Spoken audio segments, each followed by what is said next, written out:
In this tutorial, I'm going to show you how you can download and install Python on your Windows.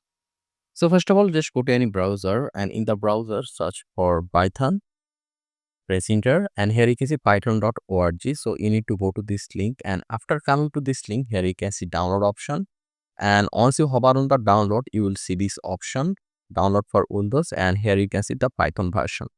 So you need to click here and it will download a exe file. There you can see it is downloaded. So when the download is complete, you need to double click on this downloaded file and you will see something like this. So here you will see a lot of options. So here make sure that you choose those two options. So make sure to check those two. Then here you will see install now. So click on install. Then here you can see it is installing and it will take a few seconds to install. There you go, installation is complete. So right now we can close this, and if we now go to the Windows search option right here, cmd, here you can see command prompt, click on this.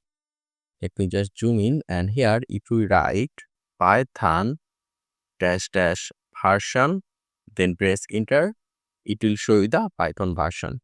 So if you see the version, it means Python is properly installed on your system. So I hope this tutorial was useful. Make sure to subscribe and I'll see you in the next tutorial.